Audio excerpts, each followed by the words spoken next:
Hey students, what I want to do today is practice some integer subtraction because I know a lot of people struggled with that. I want to make sure that you're good with it before you take that last exam. We are almost to the end of the semester. I can't believe it. So the good thing, or not the good thing, the important thing to remember about subtraction is, let's see if I can remember how to get this thing working. Hold on. Is that we're using the takeaway approach. So there are different approaches to subtraction, but integer subtraction is going to be based on the takeaway approach. So I'm going to start with two positive integers. Okay, so 7 minus 5. So what this means, you start with 7.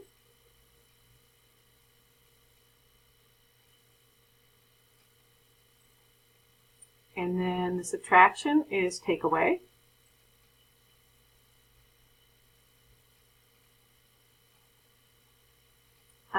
And we're going to take away 5. Okay, start with 7, take away 5. So obviously, we're just going to start with our 7. And we're going to take 5 of those away. So we're going to show those being removed, and we're going to have 2 left. All right, before we started doing integers, meaning having positives and negatives, we would just use X's or any kind of symbol that we wanted to.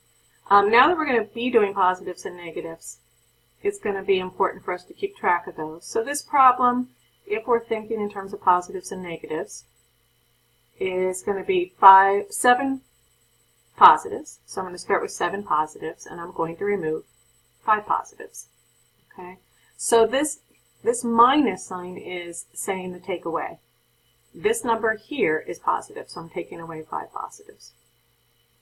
So I just redid the same problem, right? But just removing, or just changing a little bit so that we're getting ready for positives and negatives. All right, so let's see if I can get a clean screen here. Let's do a problem with some negatives. So that I do negative 7, remove negative 4. So negative 7 minus negative 4. Start with 7 negatives.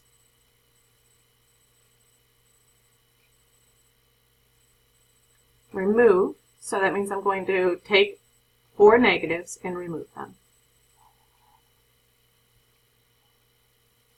So those are gone. And I'm left with negative 3. Okay? So again, do not do, I know you're tempted to do this, right? Change the signs. But you're not ready to do that, nor will we get to that point in this course, simply because if you can't explain why you do it, then you shouldn't do it this way. So instead, we want to continue using our takeaway approach, which is I'm going to start with the minuend, and I'm going to remove whatever I'm supposed to from the subtrahend. All right, new problem. So as long as you have what you're supposed to take away, it's not a problem. So when we did 7, remove 5, and we had 7 positives to start with, and we removed 5 positives, no problem. And then the problem that we just did, we started with a bunch of negatives, we removed some of them, we had what we needed to remove. Here's going to be a different problem. So I'm going to do 5 minus negative 3. So I start with 5 positives. Right? And now I'm supposed to take away 3 negatives. Yeah, there are no negatives down here for me to take away. But I can't just change how I do the problem. So I need to get those 3 negatives to be there so that I can remove them. But I also can't screw up the whole thing about starting with 5 positives. So the way I do that is I use my 0 pairs. So if I add in 3 0 pairs, okay, what I'm doing is I still start with positive 5, right? Because what I just added here is equal to 0, and I have positive 5. So I still have my positive 5. I also can finish the problem, which is remove 3 negatives. So I'm going to take those 3 negatives, I'm going to remove them, and I am going to be left with 8. Right? So let's do another one here. Let's reverse it. Let's do negative 7 minus 6. So in this case, I'm going to start with 7 negatives.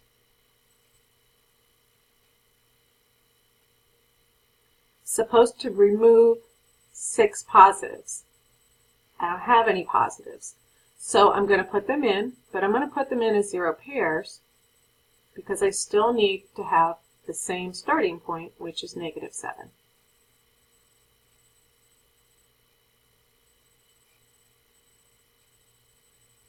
So now I have my 6 positives that I can remove. So those are gone. And I've got 7, 6 more negatives, so I've got a total of negative 13. So 0 pairs is the whole trick, and you use those also with integer multiplication. And I gave you a document explaining that more, and you're doing the same thing, adding 0 pairs when you don't have what you need in there. All right, so let's do maybe just another one, maybe 2 more. So let's do 6 minus 9, and I'm going to start with 6 positives.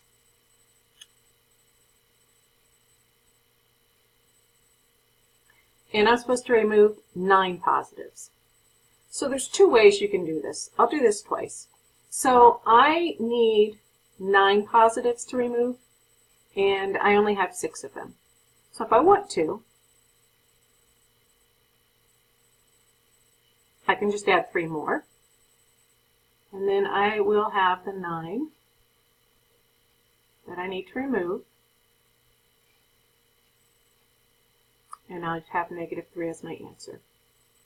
Okay. Or, I'm starting the problem again. I start with my 6 positives, and I can say, hey, when I don't have what I need to remove, I add that many 0 pairs.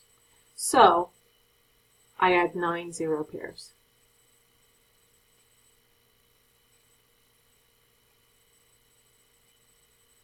I've lost count. 1, 2, 3, 4, 5, 6, 7, 8, 9. All right, so then I remove my 9 positives.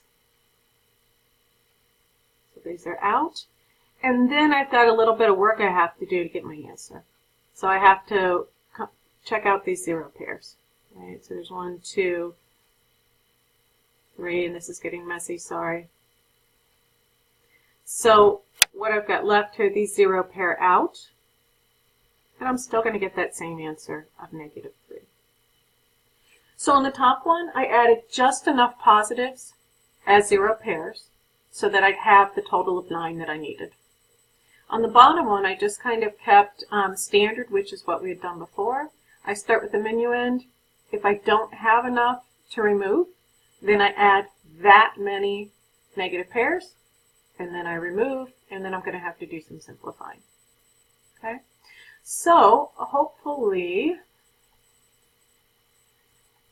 this has helped some. If it has not, please let me know before you take the final exam. Maybe we can meet up, something to make sure that you're getting these questions right on the final. How about,